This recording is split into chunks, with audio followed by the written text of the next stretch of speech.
eh, a los speakers, que creo que son de primera línea. Después los voy a ir presentando a medida eh, que den sus charlas, pero ya todos los conocen, a excepción de Sebastián Núñez, que va a dar la segunda charla. Sebastián Núñez es médico infectólogo que trabaja ahora con nosotros en SEMBA, se ha incorporado a muchas actividades de SEMBA. Sebastián es infectólogo del Sanatorio Güemes y además es parte del Departamento de Epidemiología del Sanatorio Güemes. A Liliana y a Juan y a Guillermo, todos los presentes lo conocen, a mí creo que también, así que yo creo que no voy a hacer más presentaciones. Voy a simplemente agradecer a Roche que nos dio un auspicio para poder tener este espacio, para hablar de los beneficios y del riesgo y de los riesgos en el manejo de la esclerosis múltiple en el contexto de la pandemia que todos ya también conocemos. Y quiero obviamente agradecer también a los participantes, ¿no? Que estamos todos bastante ocupados, paradójicamente en estos momentos de pandemia, pero hay todos los días Zooms y reuniones y actividades, más allá de todas las cosas presenciales que algunos de nosotros hacemos.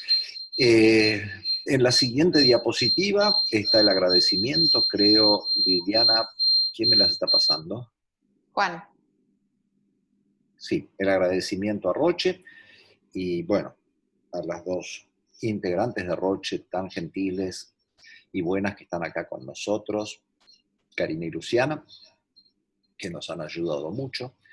Y voy a presentar entonces la primera charla que Adriana nos va a dar sobre la relación de esclerosis múltiple y COVID-19 en el mundo. Como todos ustedes muy bien saben, Adriana es una destacadísima experta en esclerosis múltiple que trabaja en el Hospital Británico por un lado y en la Fundación INECO por otro. Así que en la siguiente diapositiva yo creo que está la primera charla de Adriana. Adriana, muchísimas gracias por participar y por ayudarnos a estar una vez más juntos.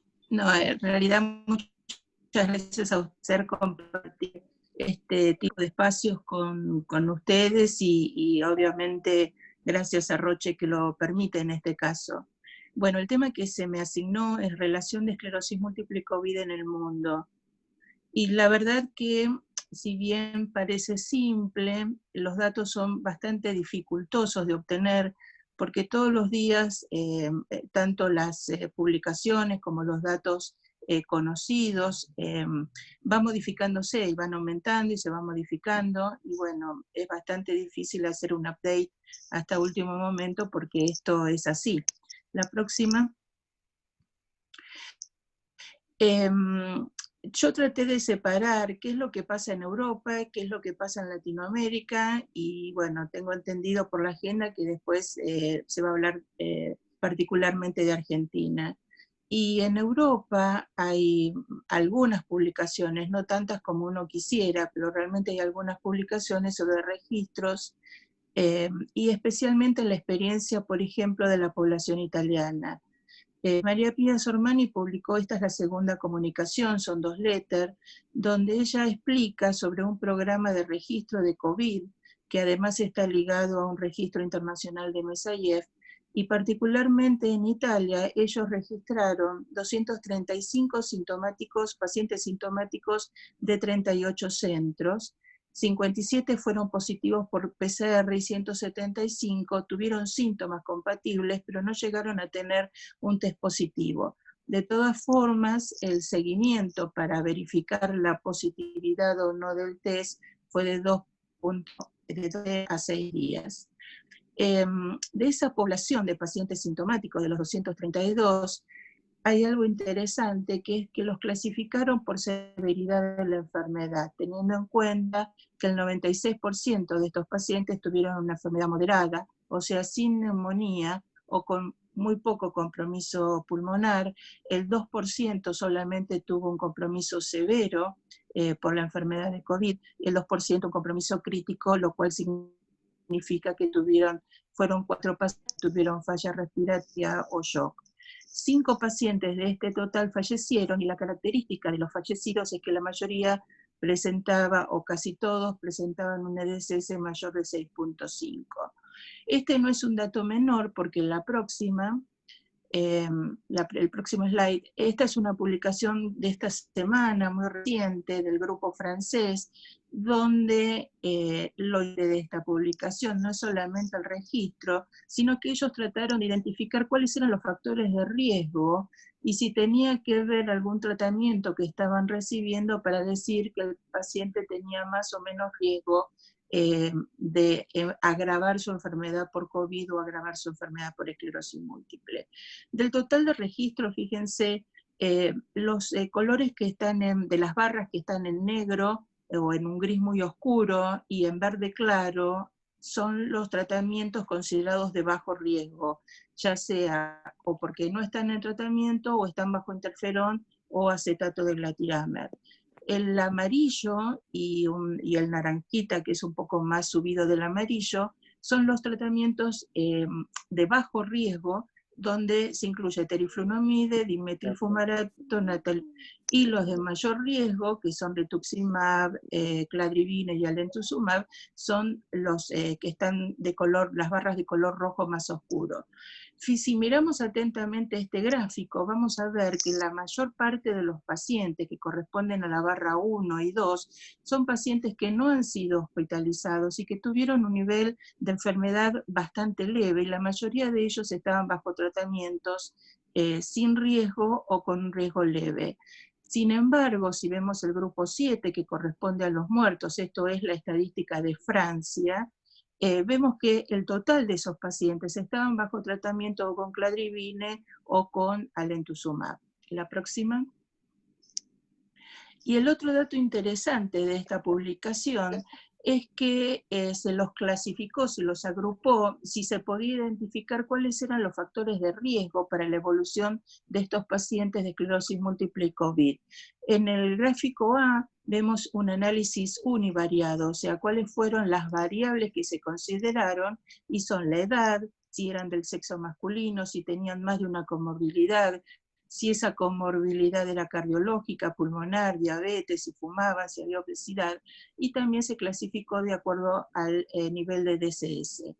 Y en el gráfico C, en la figura que tenemos sobre la derecha, es cómo fueron esas variables en el análisis acumulado. Y vemos que, por ejemplo, el EDSS, los pacientes que tenían un EDSS alto tenían mayor riesgo, sin embargo la edad era un riesgo mayor, la obesidad un riesgo mayor, comorbilidades cardíacas un riesgo mayor, y el sexo masculino un riesgo mayor a tener una enfermedad severa o incluso la muerte. La próxima.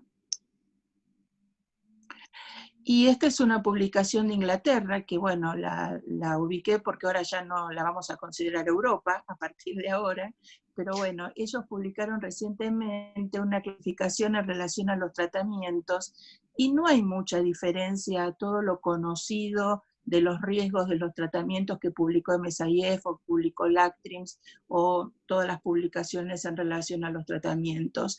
Y se agrupan, y esto es común a nosotros en aquellos tratamientos de inmunosupresión, como el interferón o el acetato de glatiramer, aquellos de bajo riesgo, como teriflunomide, dimetilfumarato y natalizumab. Eso puede ser el tratamiento tipo de inconveniente. No deberían ser tratamientos que generen riesgo en el desarrollo de la enfermedad con COVID. En cambio, para aquellos tratamientos que se los consideran con algún riesgo de inmunosupresión, que son los ligados a fingolimod, siponimod, osanimod, los anti-CD20, el ocre y rituximab, si bien no hay una contraindicación, algunos estándares indican que es mejor evaluar, retrasar el inicio si no existe otra indicación. Sin embargo, lo común, lo que nosotros realizamos en la práctica diaria, es evaluar el riesgo-beneficio. Y la verdad que nosotros no estamos retrasando inicios de tratamiento porque son casos que obviamente la enfermedad amerita y es mucho más el beneficio que vamos a tener al riesgo que vamos a correr en este periodo de pandemia. Y sí, los que producen una mayor inmunosupresión como clarivina, lentuzumab, bueno, tratar de reconsiderar alguna otra alternativa. Pero insisto, en muchos casos la enfermedad no amerita darnos un tiempo, pensar en otras alternativas y no responder a otro tratamiento. O sea que esto hay que evaluarlo caso por caso y considerar siempre el riesgo-beneficio de iniciar o de continuar los tratamientos. La próxima. Y si nos vamos a Latinoamérica, bueno, hay un par de registros de COVID y pacientes en Latinoamérica ligados con MSIF. Hay un registro a través de EMA y otro registro a través de Relevarem. Y lo interesante es que es un registro fácil que puede llenar tanto el médico como el paciente a través de de un formulario Google. Eso se sube a una base de datos y se analizan los datos tratando de ver o de tener interés qué pasa en Latinoamérica y qué pasa en los países en particular y en el resto del mundo. La próxima.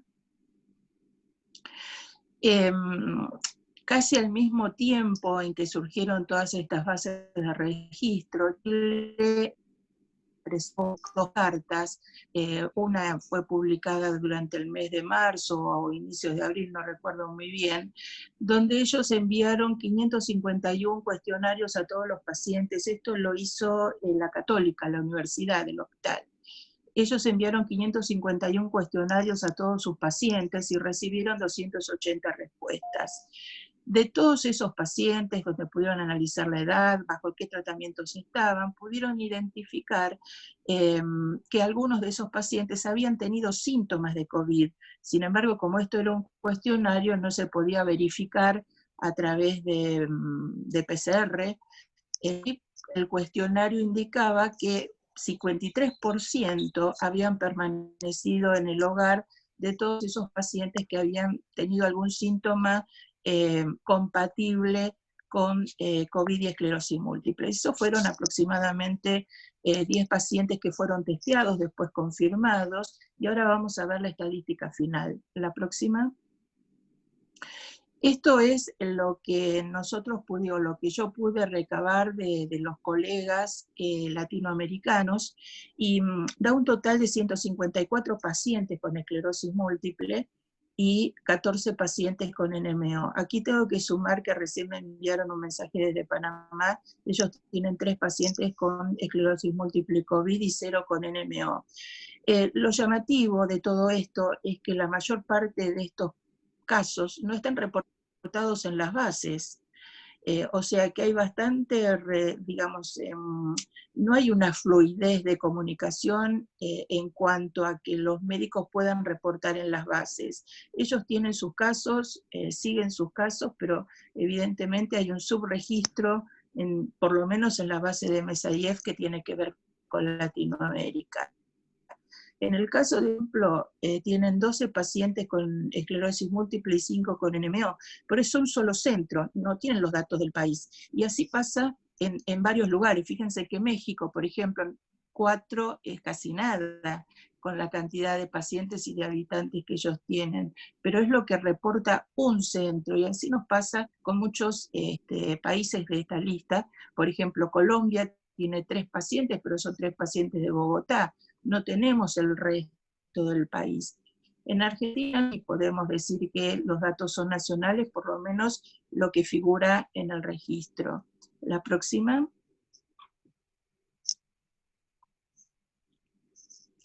Y este es un trabajo que también salió publicado recientemente y que me resultó bastante interesante, donde se hace un análisis cómo la temperatura, digamos, la distribución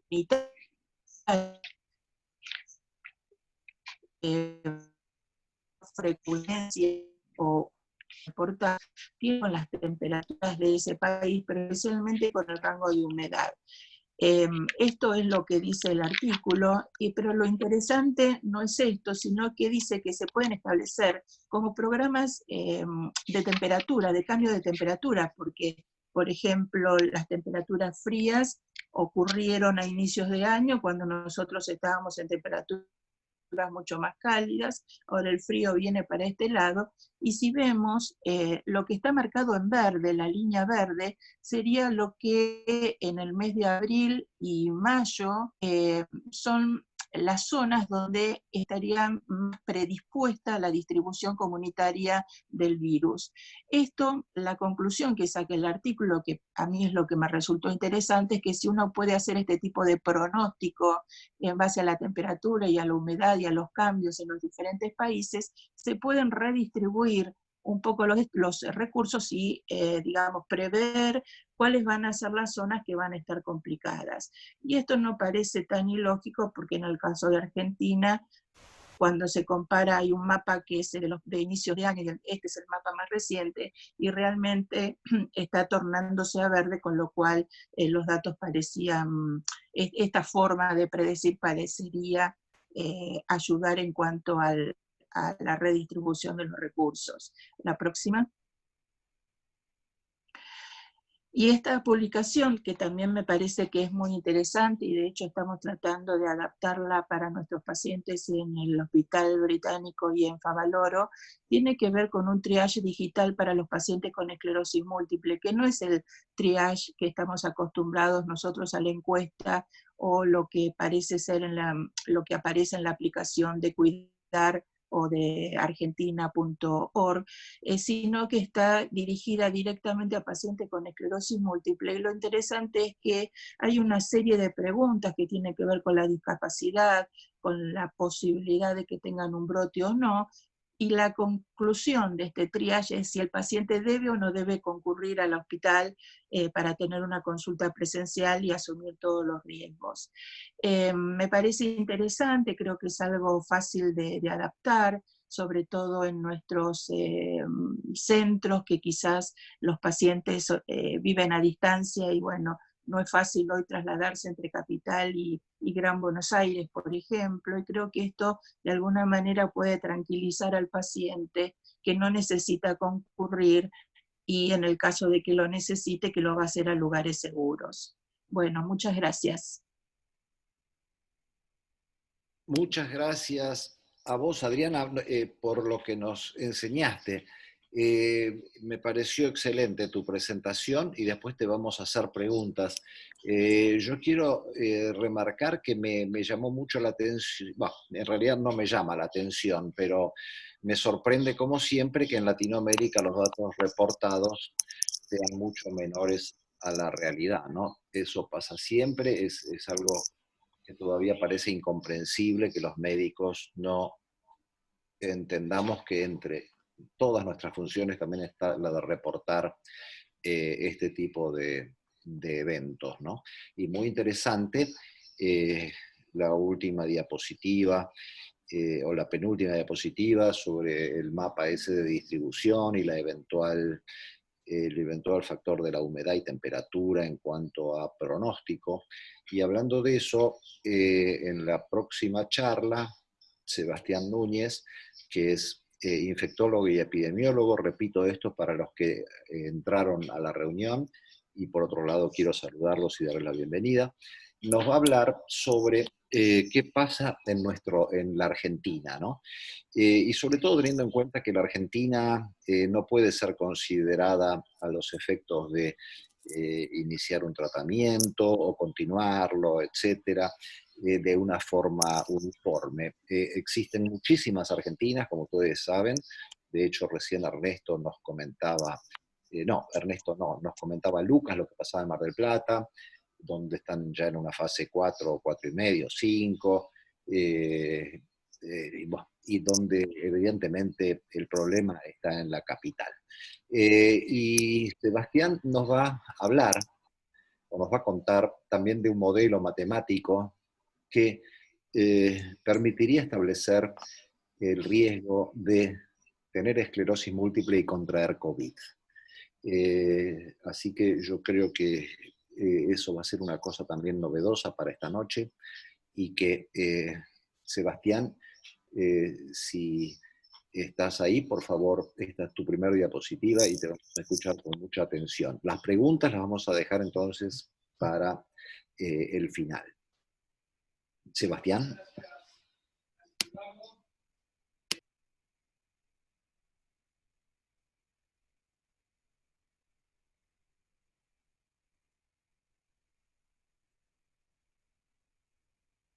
¿Me escuchan ahora? Perfecto.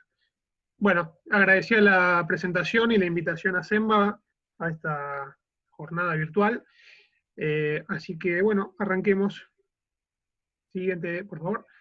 Bueno, las zonas geográficas que teníamos hoy planeadas para presentar las llamamos Centro y Cuyo, que involucran a provincias de invitados que han sido a la charla, que son La Pampa, San Luis, San Juan y Mendoza, y después las ciudades de la provincia de Buenos Aires, de Mar del Plata y Bahía Blanca.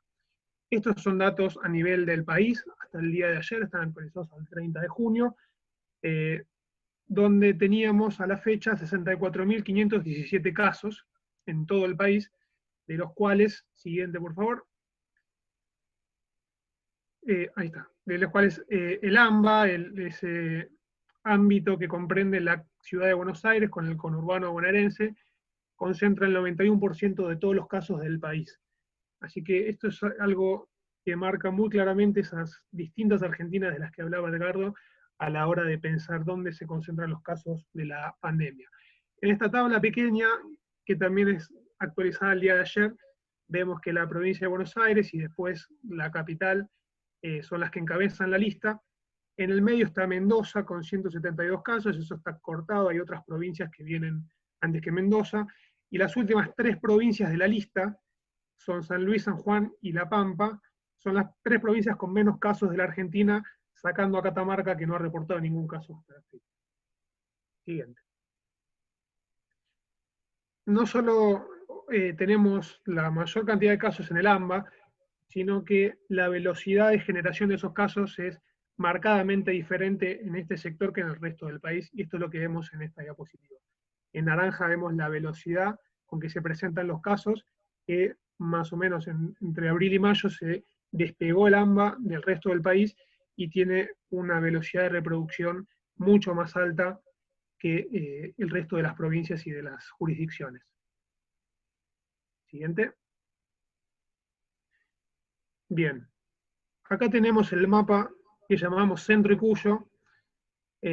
Sobre el mapa ven el número de casos de cada provincia, son 172 casos de COVID para la provincia de Mendoza, 11 para San Luis, 8 para San Juan y 8 para La Pampa. Salvo Mendoza, las otras 3 provincias, todos los casos fueron importados desde el exterior o de otras provincias. En Mendoza hay poquitos casos comunitarios, y en total estas 4 provincias, esta región, suman 199 casos. Eso da el 0.3% de todos los casos del país, y teniendo en cuenta la población de estas 4 provincias, da una incidencia de 6.3 casos de COVID en 100.000 habitantes, que en relación a lo que es la incidencia del país es casi 20 veces menor. La incidencia del país es 158 casos por 100.000 habitantes, y si tomamos la de AMBA, son más de 450 casos por 100.000 habitantes. Así que esto es para marcar un poco cuál es la situación puntual de COVID en estas regiones. Siguiente. Bien, en lo que respecta a la provincia de Buenos Aires, teniendo en cuenta Mar del Plata y Bahía Blanca, en Mar del Plata tenemos 53 casos de COVID hasta el día de ayer, y en Bahía Blanca tenemos 100 casos. Siguiente. En combinado, estas 2 ciudades tienen el 0.23% de los casos nacionales, y la incidencia por ciudad es de 8.6 y de 33 casos por 100.000 habitantes, también bastante por debajo, varias veces debajo de lo que es la incidencia nacional, y mucho más por debajo de lo que es AMBA. Siguiente, por favor. Bien, y este es el trabajo que que realizamos hace un tiempo y que fue publicado online. Los números y los datos del trabajo están hechos hasta el 3 de junio. En ese momento teníamos unos 20.000 casos en el país. Ahora, en menos de un mes, se ha más que triplicado la cantidad de casos. En ese momento nos preguntamos si podíamos de alguna manera estimar la incidencia de COVID en pacientes con esclerosis múltiple.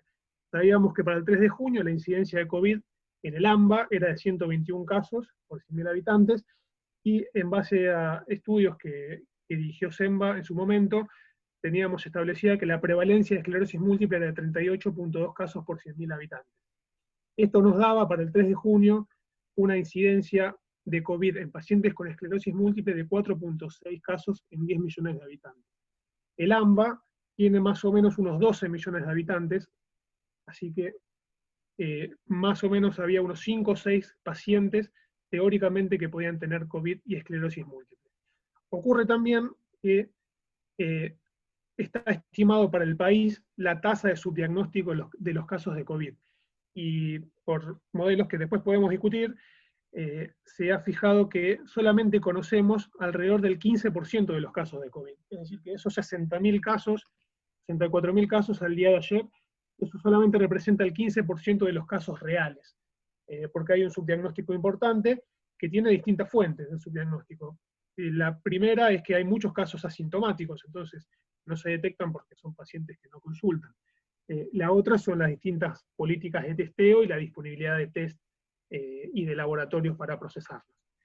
Entonces, teniendo en cuenta este factor, que hay un subdiagnóstico grande, esto nos daba que podíamos llegar a encontrar en 38.3 casos de COVID y pacientes con esclerosis múltiple por 10 millones de habitantes, lo cual en términos absolutos nos daba 49 pacientes totales, aunque más del 80% de ellos podrían no haber conocido su condición de infectado por COVID.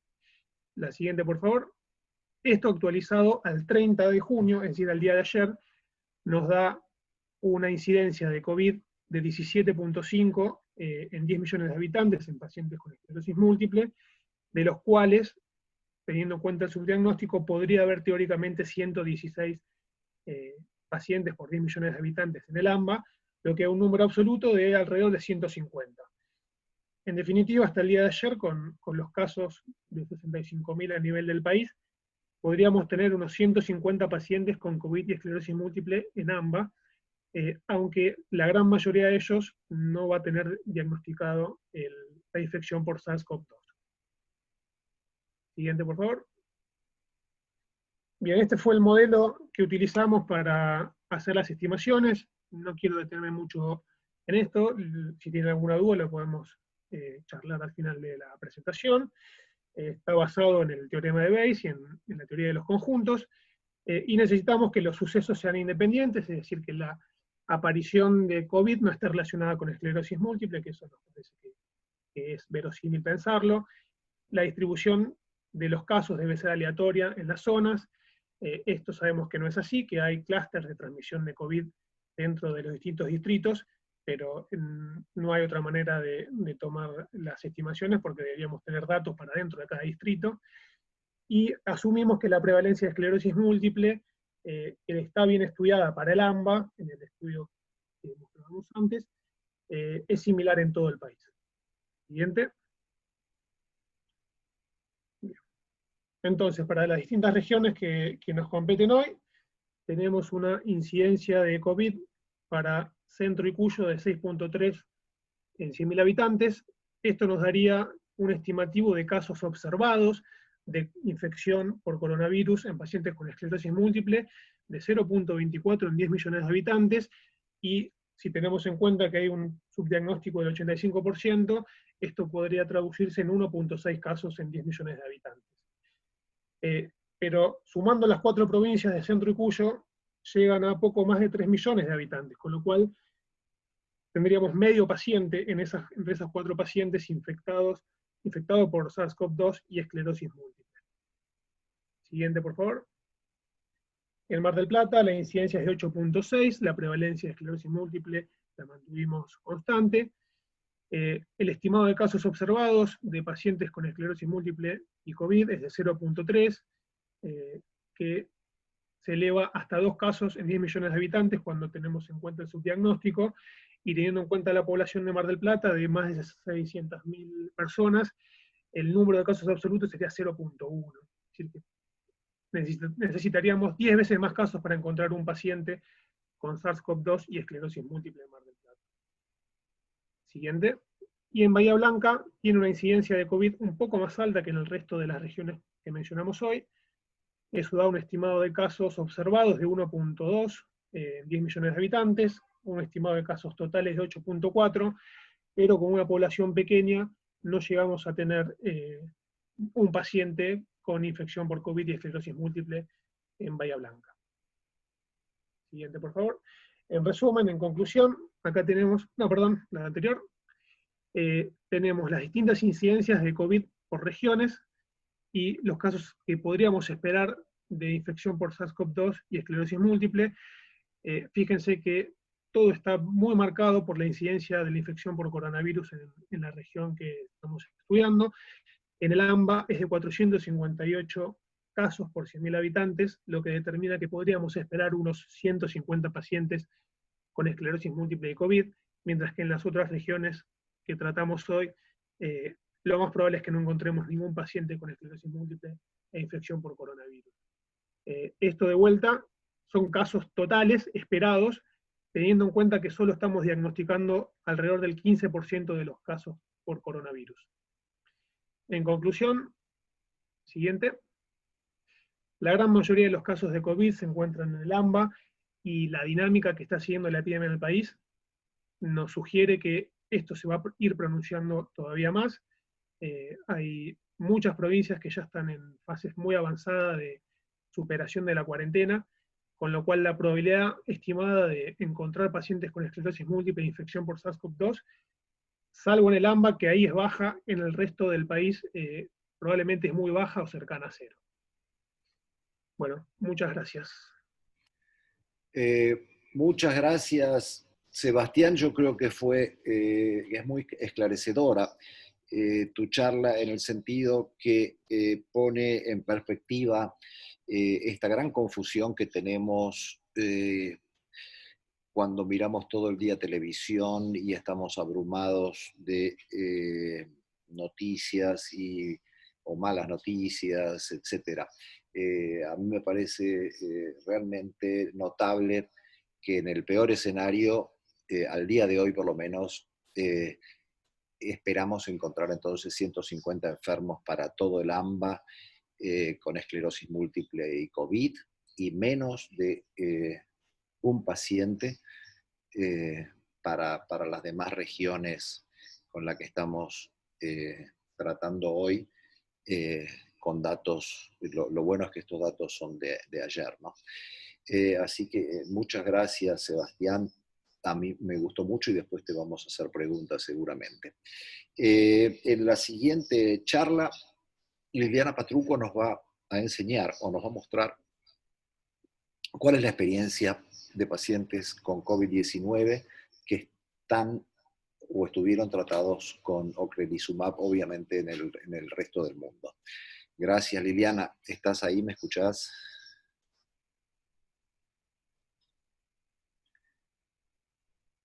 Liliana. ¿Me escuchan? Sí. Hola. Sí, ahora sí. Ok, perfecto. Gracias por la presentación. Gracias a todos los que están participando de esta actividad, y obviamente también gracias a Roche por facilitarnos la misma. Siguiente, por favor. Obviamente que este contexto actual de pandemia en el que nos encontramos todos inmersos ha generado una serie de nuevos desafíos en el manejo de los pacientes que tienen esclerosis múltiple. Siguiente diapositiva. Y nos empiezan a surgir toda una serie de interrogantes. Por un lado nos preguntamos, y acá vamos a hablar específicamente de ocrelizumab, si aquellos pacientes con esclerosis múltiple tratados con ocrelizumab van a tener un riesgo mayor a contraer infecciones, para ver cuán susceptibles pueden ser a la presencia de estos agentes infecciosos. Siguiente. Y por lo que conocemos y por los datos que existen publicados, si analizamos el conjunto de infecciones que puede tener una población con esclerosis múltiple, y hablamos, por ejemplo, de las más frecuentes, que son las infecciones del tracto urinario, neumonía, las infecciones a nivel intestinal, las que pueden darse a nivel de piel y tejido subcutáneo, así como también la sepsis, se parecen muchísimo a lo que está reportado en pacientes tratados con ocrelizumab, en cuanto a que la posibilidad de contraer infecciones serias no es ni más común ni más frecuente en la población que está expuesta al tratamiento con ocrelizumab. Siguiente. Y si después hacemos especial énfasis a lo que ocurre con las infecciones respiratorias severas y tomando los datos que contamos a partir de los estudios fase 3 que se hicieron con ocrelizumab, vemos a la izquierda de la pantalla los datos de los estudios OPERA 1 y OPERA 2, que incluyeron pacientes con formas recaídas de esclerosis múltiple, en donde comparando ocrelizumab versus interferón, que es el que se utilizó como comparador activo en ambos estudios, el hecho de que los pacientes estuvieran recibiendo ocrelizumab no aumentó significativamente la cantidad de infecciones serias. Y si miramos lo que ocurrió en el estudio oratorio, considerando que además es una población un poco más añosa, porque son fenotipos primarios progresivos, y en este caso lo comparamos contra placebos, tampoco se vio un aumento significativo de las infecciones respiratorias serias, con lo cual podríamos decir que los pacientes tratados con ocrelizumab no van a estar expuestos a un riesgo significativamente mayor de contraer infecciones respiratorias serias, incluyendo dentro de este grupo las respiratorias. Siguiente. Ahora, el otro interrogante que también nos genera toda la situación actual es qué ocurre con los pacientes que tienen esclerosis múltiple y que además contraen la infección por SARS-CoV-2 y que además se encuentran bajo tratamiento inmunomodulador o inmunosupresor. Siguiente. Y vuelvo a retomar el trabajo que mostró Adriana acerca de este registro que incluye únicamente a Italia, con lo cual acá estamos conociendo la realidad de ese país, incluyendo estos 232 pacientes, de los cuales obviamente 57 tenían este test positivo, pero vamos a ver en el gráfico que aparece a la derecha de la pantalla que todos estaban recibiendo tratamiento, y de hecho 26 de todos estos pacientes estaban recibiendo ocrelizumab. ¿Y qué pasó o qué datos tenemos al respecto? Siguiente, que como dijo Adriana, la gran mayoría de los pacientes tuvieron infecciones o la infección que cursaron por SARS-CoV-2 fue leve en más del 95% de los casos, y solamente 10 pacientes tuvieron formas severas o críticas de la enfermedad. Dentro de esos 10 se analiza específicamente los 6 casos que fallecieron, los 6 casos que requirieron una internación en cuidados intensivos críticos, solamente 5 de ellos fallecieron.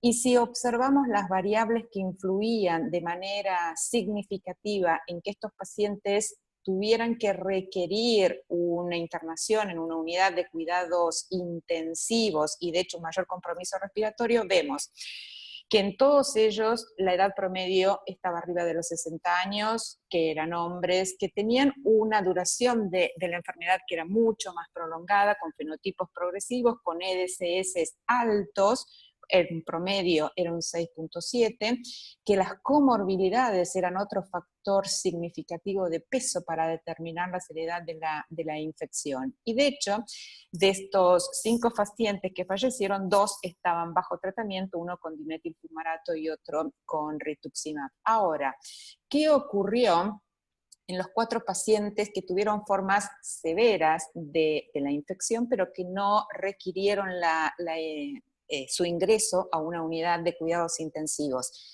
De estos 4 pacientes, uno estaba tratado con acetato de glatiramer, uno con natalizumab y 2 pacientes con ocrelizumab. De de los cuales en ninguno de estos casos se registró fallecimiento, sí empeoramiento transitorio en aquellos tratados con acetato de glatiramir y natalizumab, y los datos que se tienen de seguimiento hasta el momento de esos dos que estaban recibiendo ocrelizumab nos muestran que mejoraron significativamente y que pudieron no necesitar ningún tipo de asistencia no respiratoria mecánica, sino para mejorar la calidad de su respiración. Con lo cual, por lo menos con estos datos que tenemos hasta ahora de un registro donde los datos son confiables y fiables, podríamos decir que a pesar de tener un número importante de pacientes tratados, la gran mayoría, e incluso estos casos severos con ocrelizumab, no impactaron de manera negativa en la salud de estas personas. Siguiente diapositiva.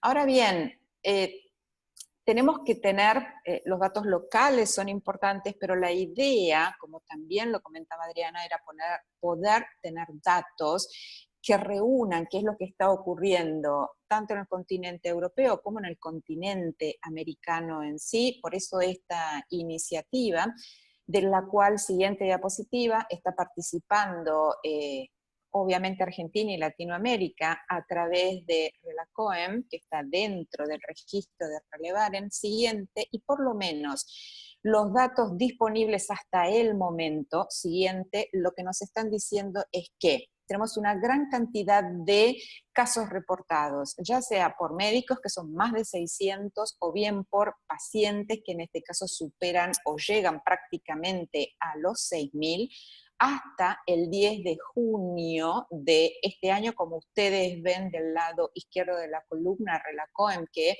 era Latinoamérica, y en este caso estamos hablando específicamente de pacientes en Argentina, había 4, uno solo de ellos fallecidos, que, fíjense, era un paciente que tenía 67 años con un importante nivel de discapacidad, comorbilidades, y que desarrolló una severa infección respiratoria bilateral. En el siguiente caso, si bien todavía no se han podido analizar específicamente por tratamiento, vemos que claramente, y esto va alineado con lo que reportaban por lo menos los italianos, es que los pacientes que van a requerir ser hospitalizados o ingresados a una unidad de terapia intensiva, que pueden fallecer, van a ser fundamentalmente aquellos con fenotipos progresivos, con niveles de discapacidad valorados por EDSS elevados, y que además la edad, y sobre todo edades más avanzadas, como aquellos incluidos entre los 50 y los 69 años, es un factor también determinante para la severidad de la enfermedad por COVID-19. Siguiente. La siguiente diapositiva, Juan, porque yo sigo viendo lo mismo. Ok, entonces, hablamos hasta ahora o tocamos 3 puntos. Uno era ver si los pacientes que recibían tratamiento con ocre están expuestos a mayores infecciones respecto del resto de pacientes con esclerosis múltiple, y vimos que no. Después vimos qué datos tenemos reportados dentro de estos registros locales o internacionales, y otro es preguntarnos específicamente qué ocurre con los pacientes que están tratados con ocre y que contraen infección por COVID, de los cuales sí ya tenemos datos. Siguiente, por favor. Siguiente. Y recientemente se dio a conocer esta publicación en donde sabemos que al día de hoy o actualmente hay más de 160.000 pacientes con esclerosis múltiple que se encuentran bajo tratamiento con ocrelizumab. Entonces, lo que se hizo fue revisar la base de datos global de seguridad para identificar a aquellos pacientes que, recibiendo tratamiento con ocre, tuvieran casos confirmados o sospechosos de infección por COVID-19. Se registraron 100 pacientes en total.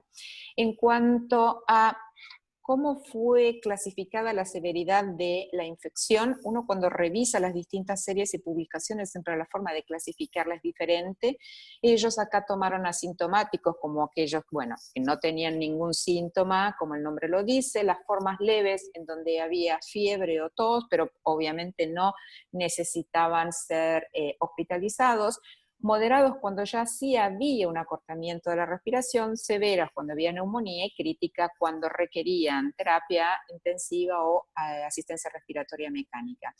Lo que se vio es que el tiempo transcurrido entre la última dosis de ocrelizumab e inicio de la infección era variable, una mediana de 12 semanas, y que también era muy variable el tiempo al cual habían estado expuestos los pacientes al tratamiento con ocre antes de iniciarse la infección.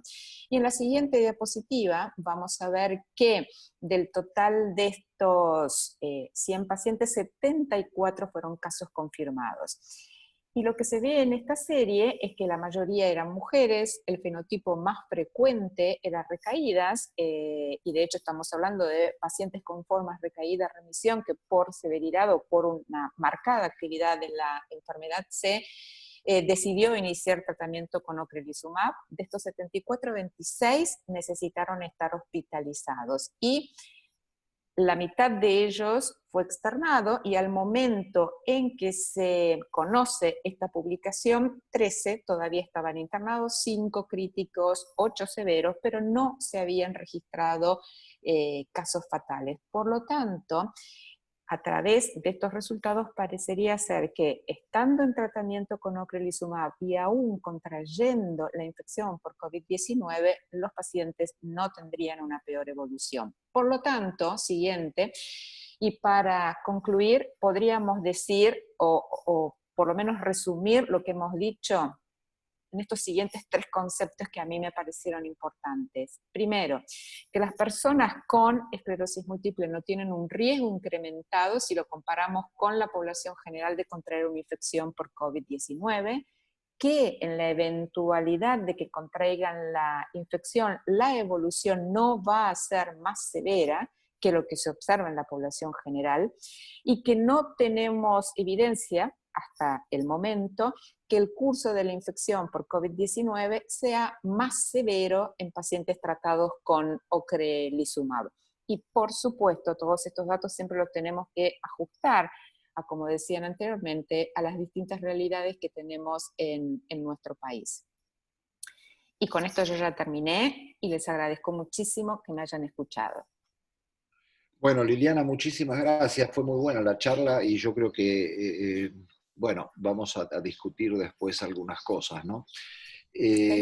Pero antes de las preguntas, vamos a escuchar la última charla, que es está a cargo de Juan Rojas, y nos va a tratar sobre el manejo práctico del manejo de la esclerosis múltiple en este entorno, y de los beneficios y sus riesgos, y de la necesidad de la oportunidad. Oportunidad en el sentido que tal vez sea mejor tratar no haya mejor momento que este para tratar a los pacientes, ¿no? Sobre todo con inmunosupresores, donde los pacientes están aislados, o donde el riesgo parecería ser menor que antes, paradójicamente, al menos para el AMBA. Así que, Juan, si estás ahí, Sí. el micrófono. Muchas gracias, Juan. Gracias, Doc. Bueno, gracias por la invitación, me sumo. Muchas gracias, Adriana, por acompañarnos en esto. Como siempre, un placer. Y lo mío va a ser muy, muy concreto, porque creo que lo más importante ya fue dicho por Adriana por un lado, después Sebastián, con algo que por ahí estamos algo alejados desde el concepto de cuán frecuente o cuán real es para nosotros la infección en pacientes con esclerosis múltiple, que a veces generamos todo esto, esta situación desde el desconocimiento, desde los datos en general, y cuando lo llevamos concretamente a la situación que por ahí nos involucran los pacientes, empezamos a verlo más desde el proxy, desde lo que es el estar al lado. Y después Liliana, creo que Liliana resumió gran parte de los datos que le demandamos al mundo en las grandes bases de datos, así como lo que intentamos tener localmente. Yo simplemente algunos conceptos que hoy son más claros, hasta hace algún tiempo no eran tan claros, de si tratar o no tratar, si manejar o no una recaída, si hacer o no controles, y eso hoy lo tenemos un poco más claro a la medida que fuimos teniendo más datos por parte de estos registros. Por un lado, el de mantener el acceso. Creo que una de las grandes dificultades que tuvimos al comienzo de la pandemia, incluso durante las primeras semanas, hoy lo seguimos teniendo. Doy fe de que Adriana va luchando mucho en esto, el de mantener el acceso a los tratamientos. Es una de las situaciones que nos debemos asegurar, que el paciente no deje de tener su tratamiento, de seguir peleando, porque hubo muchas aseguradoras que aprovecharon esta situación para hacer un corte de la provisión de los tratamientos o no dárselos para el inicio. Y hoy es una de las grandes peleas que mantenemos, el de restablecer la situación en quienes lo hayan interrumpido y en el de mantenerlos en quienes, por supuesto, lo mantuvieron. Por otro lado, el tema de la telemedicina. Sí nos familiarizamos con este concepto y lo empezamos a incorporar un poco más en nuestra práctica, el de seguir al paciente como lo veníamos siguiendo, pero aprovechando algunas de las herramientas que hoy tenemos. Esta es una encuesta que fue liderada por Ricky Alonso para Latinoamérica, incluyendo también profesionales de Argentina, y su análisis lo que muestra es cómo se utilizaba la telemedicina ya en el contexto de la pandemia, ya instalada, en donde se ve que gran parte de los profesionales venían utilizando la telemedicina, la asistencia remota de los pacientes para seguir en contacto y para seguir manteniendo esta información y los controles, quizás no presenciales, pero sí sostenerlos a través de estas herramientas para no perder el seguimiento. Por supuesto que empezamos a incorporar algunas herramientas que no utilizábamos hasta ese momento, lo que tiene que ver con la telerehabilitación.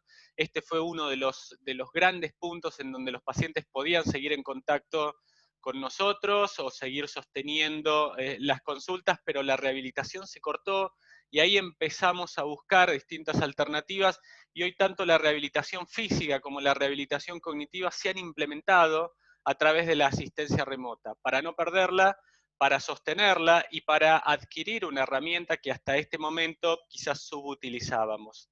El tema de los tratamientos, algo ya se mencionó, lo mencionó Adriana al comienzo, después Liliana.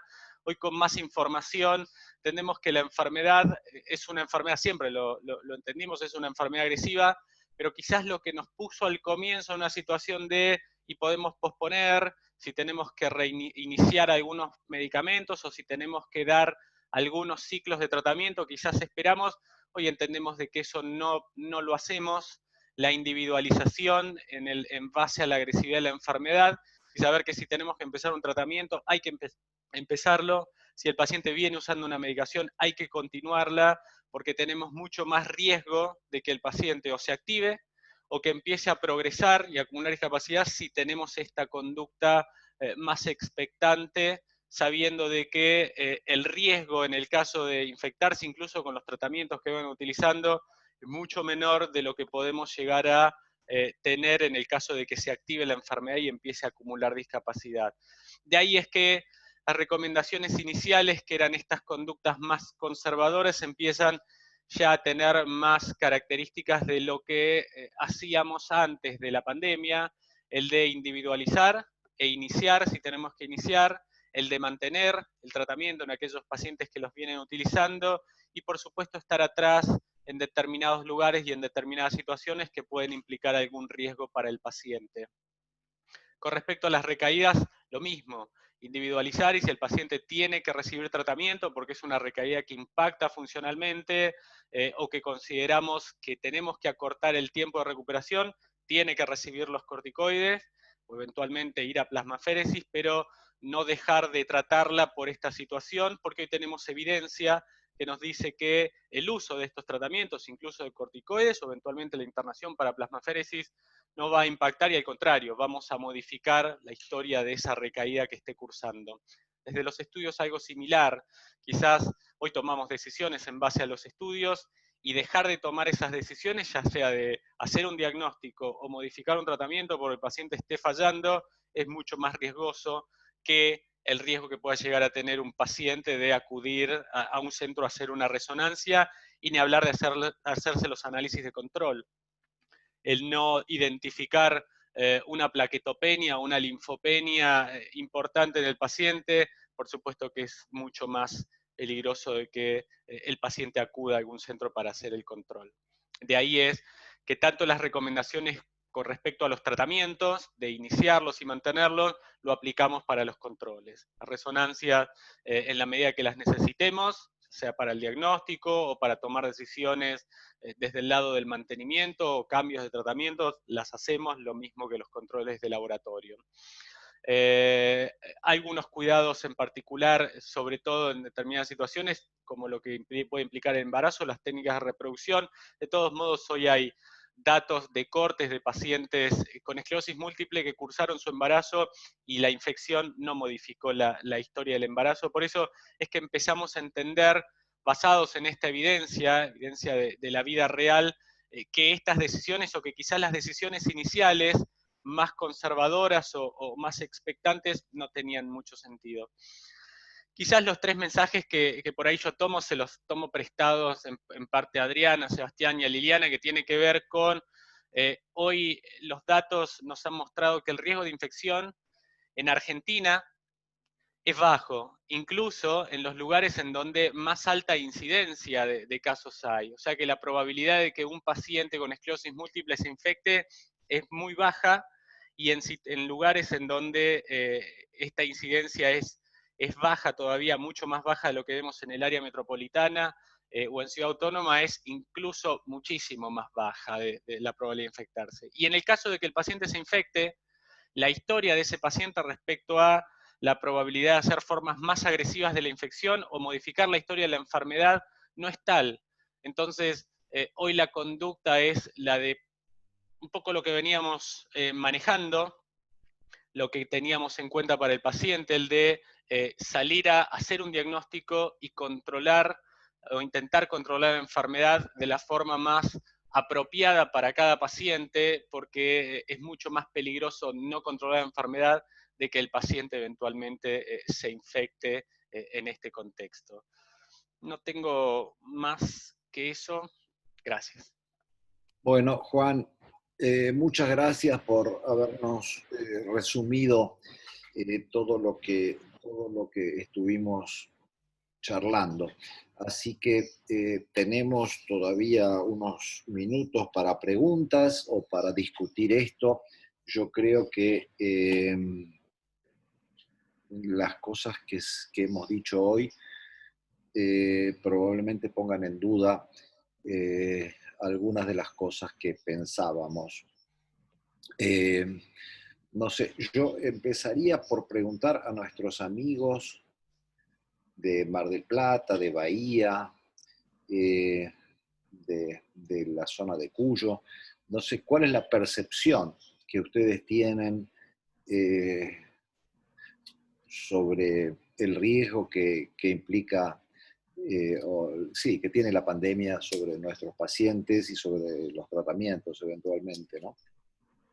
Así que sí, si quieren contarnos algo, acá Ernesto dice por el chat, no me escuchan. Gracias, creo que compartimos con sentido común, dice Ernesto. Bueno, pero ahora sí pueden todos habilitar sus micrófonos y hacer las preguntas verbalmente, ¿no?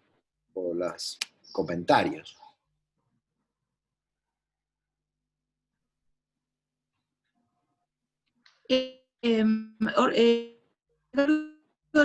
Espera, Adriana, a ver, Adriana, otra vez, porque no te escuchamos bien.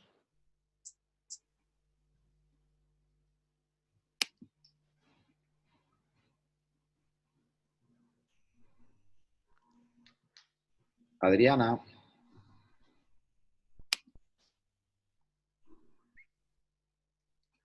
La perdimos. Adriana.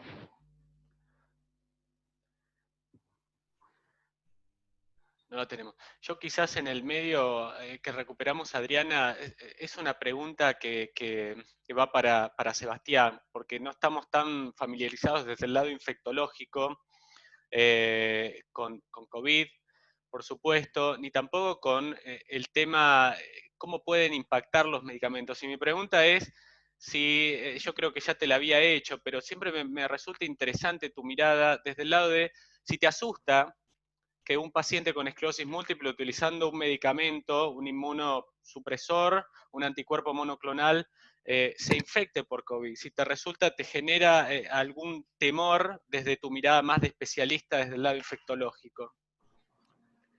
Bueno, Juan, es muy interesante la pregunta porque es algo que todos nos preguntamos. Y voy a responder basándome en dos observaciones muy claras y muy concretas para las cuales hay mucha evidencia. La primera es que la gran mayoría de los tratamientos que están en investigación son fármacos inmunomoduladores o inmunosupresores. Me refiero a un tratamiento para el COVID.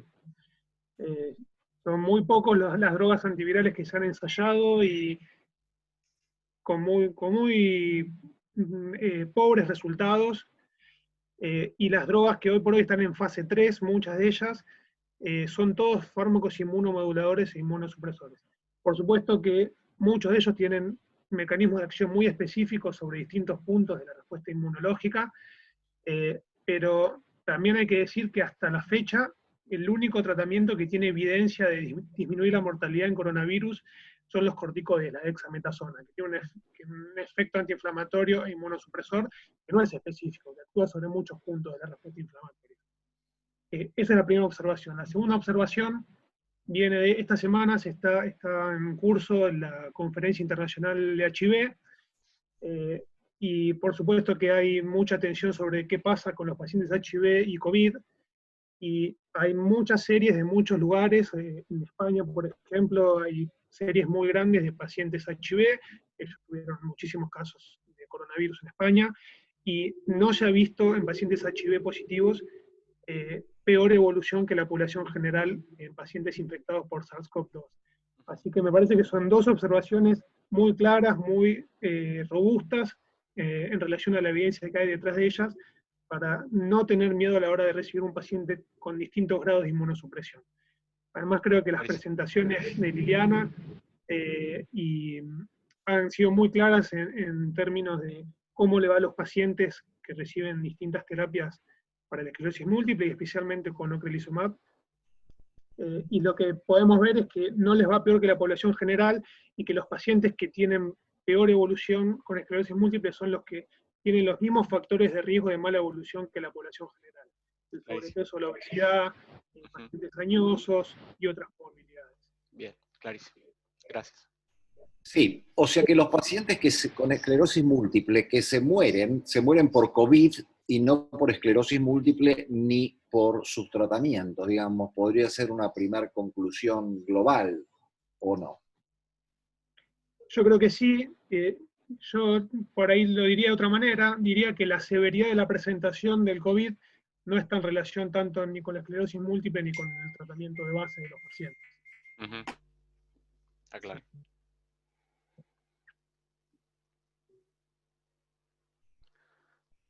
Está Adriana aquí.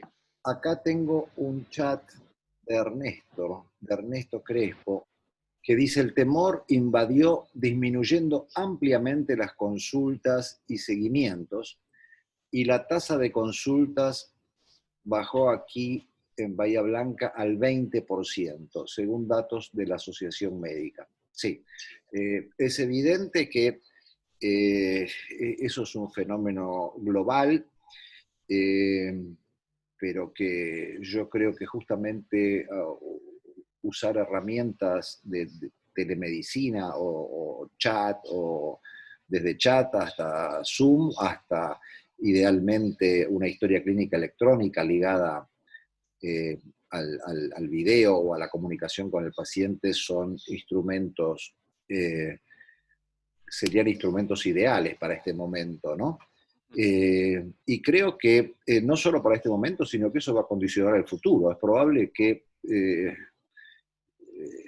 no sé, pasada la pandemia, veamos en forma presencial mucho menos pacientes, y que esta nueva modalidad que estamos teniendo se convierta también en una herramienta importante en el futuro, sobre todo para evitar el desplazamiento de pacientes con alto riesgo de caídas, con riesgo de infecciones, etcétera, a centros hospitalarios, cuando probablemente muchas de esas consultas puedan hacerse por esta vía electrónica, o sea, eso lo veo como un gran avance.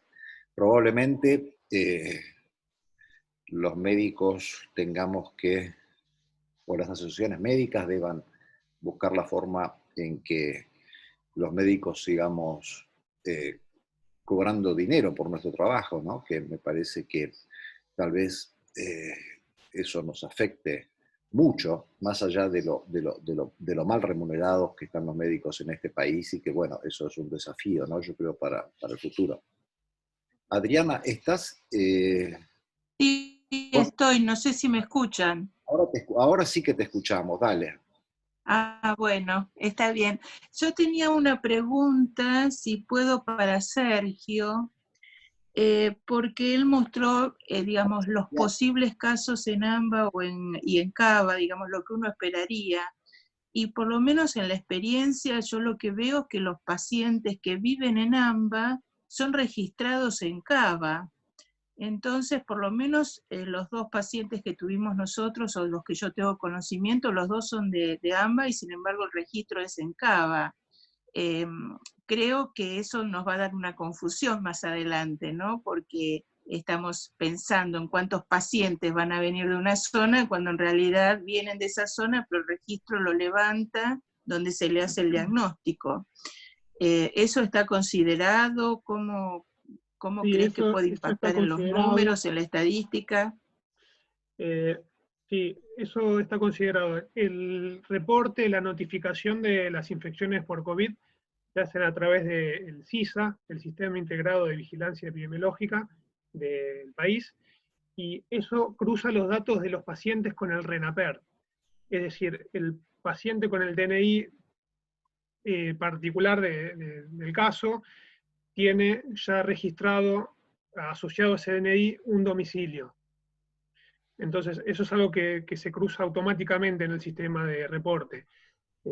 Podría ocurrir que esté desactualizado el domicilio y uno lo registre como CABA de un paciente que no actualizó su domicilio. Pero no tiene que ver tanto dónde hace la consulta, sino con qué domicilio tiene registrado en su DNI. No sé si respondí la pregunta.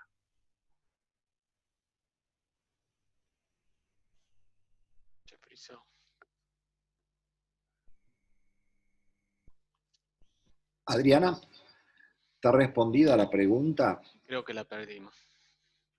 Sí, sé que desconectó. Hola, Nicolás, me quedé visto. ¿Quién más está? Hola. Ahí creo que volvió Adriana. Volvió Sí, Adriana. estoy. ¿Escuchaste la respuesta? Sí, la escuché. Era eso lo que...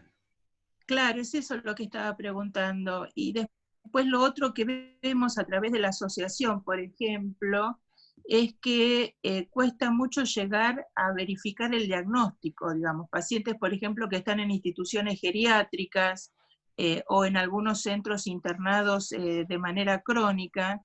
Tenemos casos, por ejemplo, de 2 pacientes que fueron derivados al hospital, pero todavía no sabemos si son positivos o negativos. Entonces, la verdad que hay bastante incertidumbre en relación al diagnóstico con estos pacientes, ¿no?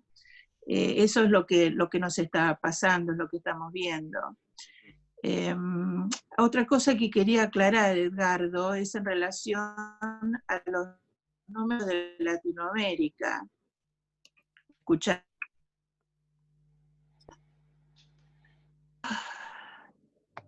¿Me escuchás, Edgardo? Sí. ¿Me estás escuchando? Quería aclarar en relación a los números de Latinoamérica, porque la verdad que yo me sorprendí hoy cuando recibí los números de los distintos países, y creo que, no sé si lo vamos a poder modificar, ojalá que lo podamos modificar, pero lo que me llamó también la atención es que dentro del propio país los centros, digamos, no se contactan, no se informan cuántos pacientes tiene cada uno, con lo cual creo que cualquier registro latinoamericano va a ser un subregistro en este momento. Y uno de los ejemplos más claros de esta diversidad es, por ejemplo, Brasil. Brasil reporta a la base de datos de María Pía Sormani, porque es internacional, y sin embargo la Asociación de Pacientes, como tiene su encuesta en portugués, digamos, informa directamente a Mesayev.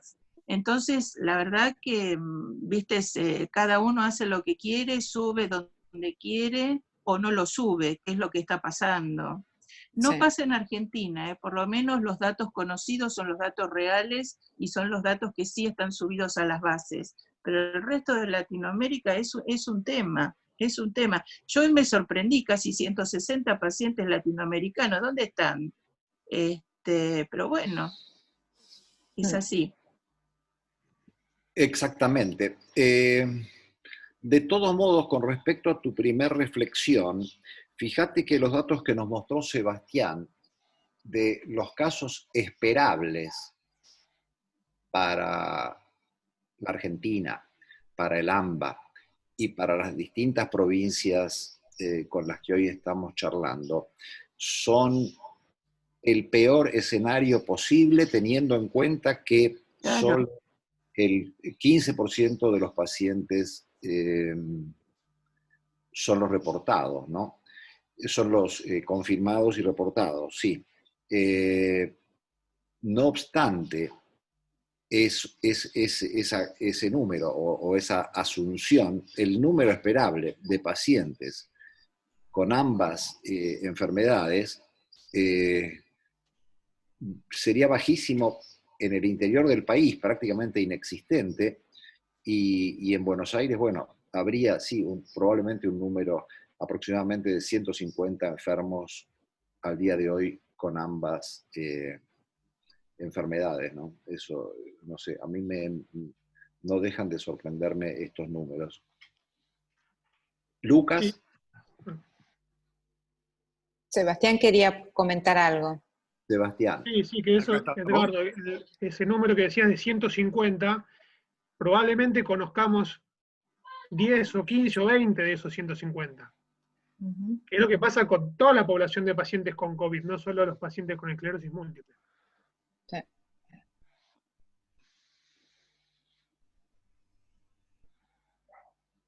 ¿Tenemos alguna otra pregunta o reflexión en el auditorio?